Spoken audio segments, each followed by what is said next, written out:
Bonjour à toutes et à tous dans ma série de problèmes rimés. Le problème numéro 10, il a été publié dans la revue danoise Problème SCAC en 2018. Le jugement il est récent, il vient de sortir au début de cette année ou la fin de l'année 2019. Et le juge était Valéry Koupel, un juge ukrainien. D'ailleurs, il y a le commentaire du juge en bas en anglais. Alors, le problème numéro 10 contient 4 solutions. C'est un math aidé en deux. Alors, les idées de ce problème, c'est pas. Alors, il ne présente pas des idées célèbres, des thèmes célèbres. C'est des petits trucs simples qui sont bien agencés. Des autoblocages, des captures, des ouvertures de lignes, mouvement du roi, blocage. Voilà, c'est blocage sur la case initiale du roi. Donc c'est des idées simples, mais qui sont bien agencées. Alors on a quatre couples qui... On a deux couples plutôt, qui sont essentiels dans ce problème. Il y a la dame H7 et la tour H5. Et puis il y a la dame G6 et le cavalier E5. Alors il y a évidemment d'autres intervenants, mais les intervenants majeurs, c'est ces deux couples.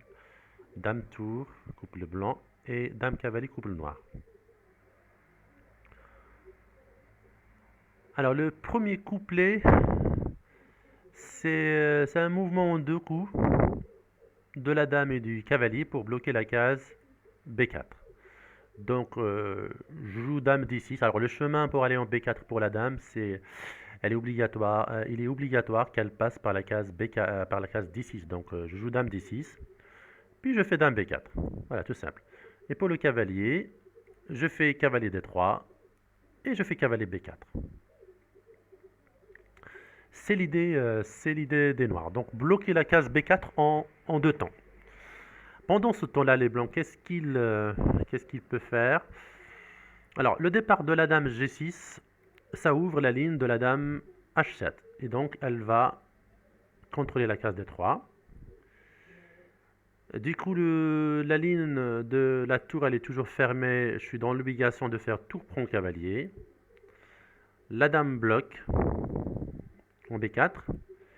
Et là, je mate. Alors, je mate par le pion D3 et non le pion B2, puisque si je fais B3, la dame capture le pion. Donc, je joue D3 mat.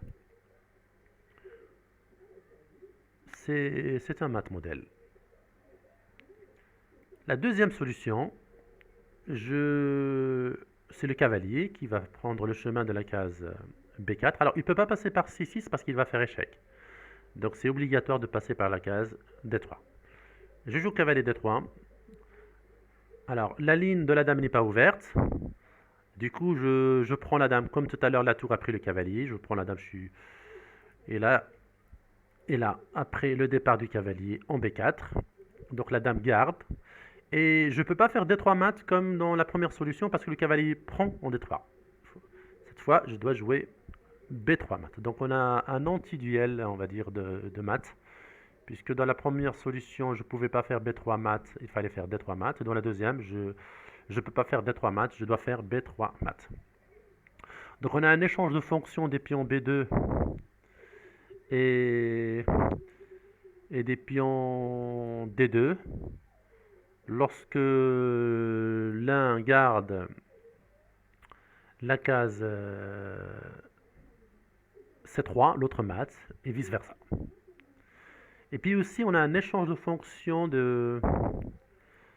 du couple dame-cavalier. Lorsque la dame bloque, le cavalier il est capturé. Et lorsque le cavalier bloque en B4, la dame est capturée. Et on a aussi un troisième échange de fonctions. Lorsque la dame garde, la tour capture. Et lorsque la tour garde, la dame capture. Voilà. En ce qui concerne la solution 1 et la solution 2. Voyons maintenant la solution 3 et 4.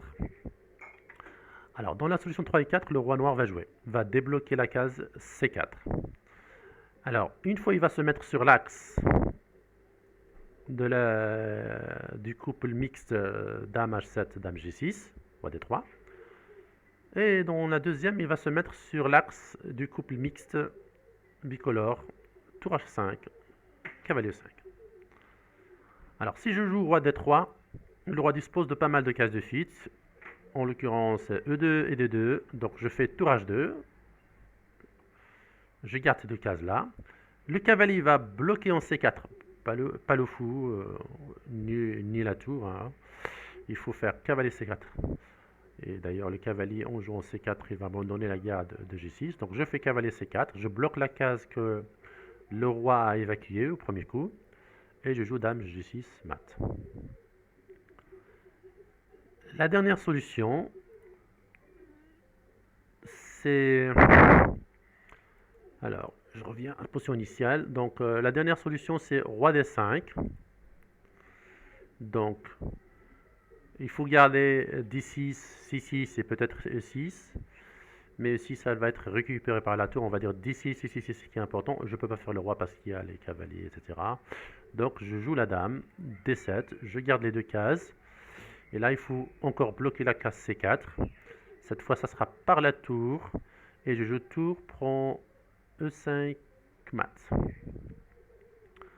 Alors, on remarque qu'il y a répétition du coup tour E5. Il est répété au premier coup de la première solution et au dernier coup de la dernière solution. Idem pour dame G6. Elle est répétée, ce coup est répété au dernier coup de la troisième solution. Donc moi ce que j'appelle réapparition des premiers coups blancs au deuxième coup blanc. Donc il devient du coup matant. Par contre, dans le commentaire en anglais, on voit que il y a question de cycle ABBA.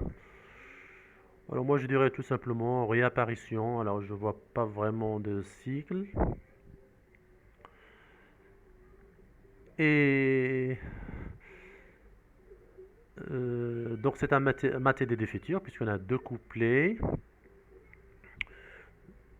Voilà, est-ce que j'ai oublié quelque chose? J'ai parlé de tous les échanges de fonctions que réalise ce problème. Les 4 autoblocages en B4 et en C4 par les pièces noires. Voilà, c'est un problème sympathique avec des éléments simples, bien agencés. Il n'y a pas de thème célèbre. Alors, je remarque qu'il y a le thème Shumakov. Le thème Shumakov sur l'échange de fonctions de la dame et du cavalier. Alors, lorsque la dame capturée plutôt, lorsque la dame ou le cavalier sont capturés dans une phase, dans l'autre phase, ils font des blocages. Par exemple, je fais dame D6 et dame B4, et au cours de la solution, le cavalier il est capturé. Le cavalier E5 il est capturé. Et quand je fais cavalier D3, cavalier B4, et ben la dame elle est capturée en cours de solution. Donc il y a un échange de fonctions entre ces deux pièces là. Lorsque l'une est capturée, l'autre fait un blocage.